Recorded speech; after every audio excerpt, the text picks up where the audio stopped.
The bio for Mr. Tim McCutcheon. Tim rejoined MarketProbe Canada in 2005 as Senior Vice President, Research and Operations. Tim directs research projects, supervises staff operations, and performs client consultations. Tim earned both a BA Honours and a Master of Arts from the University of Western Ontario. Tim's research career spans 17 years and has extensive experience in both custom and customer satisfaction, loyalty, and NPS research. This networking break is entitled Using Research to Drive Business Impact, and Tim is the Senior Vice President of Research and Operations of MarketProbe. So for those of you who haven't been in one of these Ask the Expert sessions before, it is exactly what it says. Tim is going to be here. I don't know if you have anything you particularly want to present to start it out, but it's really a Q&A session with you. Yeah, it really is. I do have a few slides that I want to present. I'm experimenting with Prezi software, so please forgive me if it doesn't go as smoothly as you're used to seeing. But it's nice to be here, and it's nice to jump from the frying pan that's in Toronto to the oven that is Northern Kentucky. I started thinking about this really. I mean, I've thought about it over the past many years, but MarketProbe Canada was asked to introduce the Excellence in Research Awards at the last national conference in Canada of the Marketing Research and Intelligence Association. And I jotted down some thoughts on the plane as I was traveling out to Newfoundland, and it really helped me crystallize what it is that I do and you know, my perceptions of what the industry is like and where the industry is moving. That turned into a blog, and Lenny Murphy, who I don't know particularly well, after he heard me introduce these Excellence in Research Awards, he said what my little talk was really the research manifesto for the 21st century. My guess is that he's prone to hyperbole, and that's all well and good. As a guy who spent 10 years studying sociology in university, who left university during my PhD program because I thought it would be more fun to have kids than do my dissertation. When I hear manifesto, I think of Karl Marx and the Communist Manifesto. So we're certainly not talking about that today. What I'd like to do, though, is give you some of my impressions about research excellence.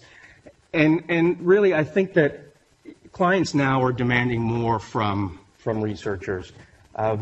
They're demanding that really not only do we do the right things, not only do we do things right, but we actually do the right things.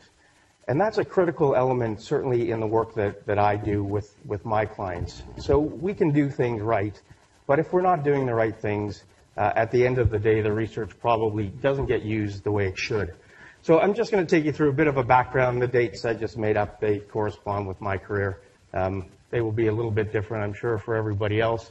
Really, at the end of the day, it used to be getting projects done on time. We did a bunch of fancy analyses. Some of us understood them, some of us didn't. We did a lot of PowerPoint reports, although when I started in '95, it was just as Word documents or WordPerfect documents. In fact, were going out of style. So there was a much longer turnaround time from end of data collection to actually producing reports for clients. But we did start doing PowerPoint reports and reams of them. We thought it was pretty neat. We sent them using a fax machine. I don't know if anybody still uses a fax machine. I remember one night faxing about a 120-slide document in 20-slide batches to a client in Calgary. And every time I would get my 20 slides through, she would send 10 slides back that needed some correction on them.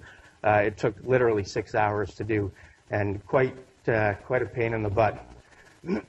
We tried to engage presentation attendees during our presentations of 100 slides in a deck, and you know what? If we were lucky, we only had one day of rework fixing errors in the report. Over the last 7 or 8 years, I think research excellence has moved along to a certain degree. We're still doing fancy analysis. We're still producing lots of PowerPoint decks, lots and lots and lots of PowerPoint decks. You know what? With lots and lots and lots of slides, you know, producing decks of 180, 200 slides is what some of our clients wanted, and we were more than happy to deliver that. All these slides, of course, were supported by 10,000 pages or so, certainly in large studies, of detailed tables. Sadly, of course, only 200 of them had base sizes that you could actually report on. But we did it anyway because that's what we were told to do. And I think at the end of the day, roughly 2005 to 2010, research consulting, I think, was about informing clients of some key findings. Satisfaction went up, satisfaction went down. French are more happy, French are less happy. This region is up, this region is down. And that's really, at the end of the day, what sort of information they told us they were looking for. That has changed, for sure. There's been a lot of talk of late of value add and actionability, and I'll be honest, I'm not totally sure what those things mean. Somebody asked a question at the MRA conference in Newfoundland a few months ago what value add was, and I listened to a fairly detailed response from a series of panelists, and I walked away from it sort of no further ahead than I was before I listened to their answer. So I think we're still struggling both as suppliers of research and clients or buyers of research as to what value add really, really means. I think this is a key piece that really has not been addressed to any large, consistent, systematic degree by researchers prior to the last couple of years. I know that, certainly 17 years ago when I started, we were doing our best to provide some business impact and business insights, but I'm not sure that it really was very well crystallized or very well thought of, both by researchers and buyers of research.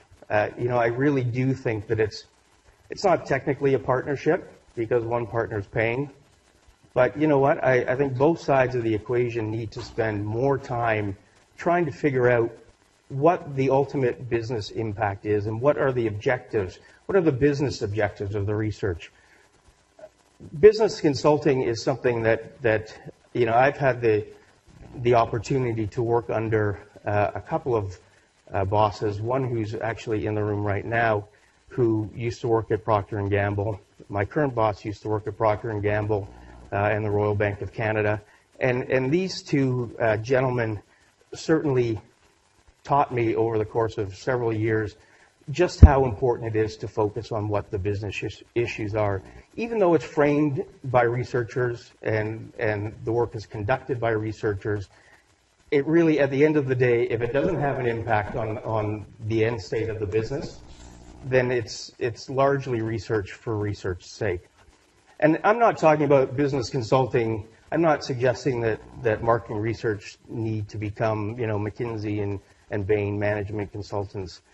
In fact, that reminds me of a story when I was working with Al Hay. We were partnering on a study with a management consulting firm. I'd been doing the research for about 10 years for that at that point in time. And I was partnered up with somebody from one of these management consulting firms who had just graduated, just gotten his MBA. He was about 24 years old. No slight intended against 24-year-olds. But I walked into my office one day, and when I say my office, I mean my office, not the bigger office, but actually my office at 8:30 one morning, and he was sitting at my desk with his feet on my desk on the phone talking to somebody. And I just thought, you know what, that's not the kind of business consulting that I'm talking about right now, right? I'm talking about marketing researchers understanding the business better so that we can actually have an impact on business results. And I think that, again, that is a partnership, that we need to understand more from the buyers of research, our clients, what their end needs are. Because if we don't understand that, it's tough for us to really be fully engaged in business consulting. You know your business, for all the clients in the room, you know your business far better than we ever will. That's a given. No matter how many studies I can do in financial services organizations, you know what? I don't know what the culture is like within each one of those organizations to any large degree. I can understand as much as I can based on what I'm given and based on my interactions with various people in those organizations. But until clients bring us to the table to better understand what the business impact is or needs to be, I think we're going to be a little bit behind the curve. We're using emerging technologies to collect data. Obviously, that's why we're here today. A little bit scary sometimes for somebody who's closer to retirement than grad school. Big data, there's been a lot of talk about that. Google's talk yesterday was fascinating / terrifying. I heard this a bunch at the conference in Canada about relevance and not reliability, or relevance, not reliability. And I had a discussion with Al Hay, who was my former boss, about that. And it's really a fascinating concept as someone who was trained certainly in the classic social science methods. And I took a lot of graduate courses in methods and statistics, and quite frankly was kind of horrified when I got into marketing research in 1995 and thought, wow, if my professors can only see what we're doing with this, they'd be shocked. And if they heard about relevance, not reliability, I think they'd even be more aghast. So I'm not saying one is right and one is wrong, but I think that there needs to be a combination of both to be sure. Right now, marketing researchers as business consultants need to be shaping business discussions. I think we need to be guiding business decisions. And at the end of the day, I think we need to be driving business growth. So what is it that we can bring to the table in terms of helping organizations actually drive business growth? And by doing this, we will be having business impact. And that really, again, at the end of the day, is absolutely critical to all the engagements that we try to, or that we perform with our clients. Are there any thoughts on that? Questions, concerns? A question that I've asked and had no good response to is how do you get the client to bring you to the table? I had a 6-year relationship with a very good client, and I never once was allowed to come to a presentation and only rarely meet with their internal clients. I never understood that because we had a great supportive relationship. So maybe you could talk to that. Yeah, that's a great question, and I think that is absolutely client dependent. There are clients that will not let you see the inside of their door. And for clients like that, for me, it is what it is. And I don't, once I've tried, I can only beat my head against the wall so many times. And if they've decided that they will present themselves as the experts, then that's their decision to make. Other clients, we certainly do, we do try to establish that trust. It often starts, obviously, with smaller projects and building that trust because, as somebody mentioned yesterday, you get one shot, and that first shot, if you're not good enough, you're out the door. But we certainly try wherever we can to get in and talk with clients as much as we can. Thanks. This is Matt Warner with GutCheck. And could you give me an example of what is relevant versus reliable and kind of, anecdotally how pervasive that trend is? Another good question, and again, we could spend hours talking about it. The example that I'll give is something that I heard from a speaker at the MRIA conference. And this person mentioned, and the numbers may be off, but the principle is the same. He mentioned that they have an online panel of 4 million Hispanics in the U.S. and that he could go out at any given time and get 100,000 responses virtually overnight. And he didn't know if they were representative of the Hispanic population. He didn't care, right? He got 100,000 responses overnight from Hispanics about questions X, Y, or Z. And he didn't care. And he didn't care to look into the panel demos. He didn't care to match them up with regional statistics. It was relevant, in his words, to what he was trying to figure out for his clients. Is it reliable? I don't know. We'd have to look into what the data, what his panel looks like versus the Hispanic population in the U.S. But he was convinced that it was relevant, and therefore reliability really took a back seat. And I heard that a bunch in Canada. And I don't know if that's, my guess is like most things, it starts in the U.S. and moves up to Canada. I can't imagine that Canada's setting the trend on that, but that's where I've heard it most.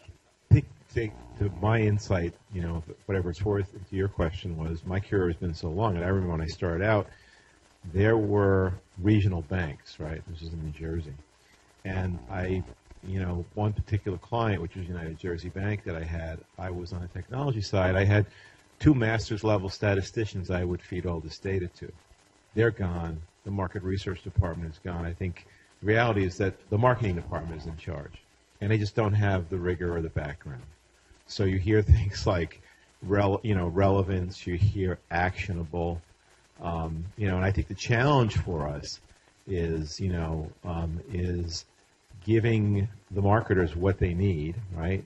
Time is shorter and shorter, but protecting them from themselves, right? Because what will happen is the same people that push for this stuff, when you give them something that creates a product disaster, they will, they'll hang you up on the meat hook, right? Because it's your responsibility. And I think this is a real area in online panels. When it first came up, people had all these problems with, forget about projectability, but just representativeness, right? Right. And I've always said that, to the Google talk, if you're, other things that were said here, if you're covering people, that have the purchasing power to buy the product you need. I mean, the old paradigm used to be, which is changing, cable television. If this is representative, say, cable television, household subscribers, they probably have disposable income to buy this stuff. But there is surprisingly little focus on the panel side, the panel providers, because their business is so hard, to sort of aggressively look at their panels and look for problems because they're reducing their inventory. It's just a reality. And clients, they want quality and want to pay for it. So I think that's sort of an area to ask for, because that's a source where, this all comes from. So we're really in a tough spot. Right. And the point is, you don't know. I mean, that, if you, comment yesterday, which is very problematic, was like, well, we're going to make it up on volume, right? If we move enough people through here. So, and that's a lot of survey routers being used in panels, and the answer, a lot of people saying, well, we're going to have such volume, it's not going to matter.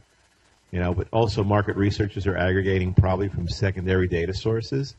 If the sort of the web intercept type sources that you had, if you could say, like, go to Google and Yahoo and Microsoft and pull from there, but you're pulling from second tier, maybe ad networks or whatever. So it's a real challenge.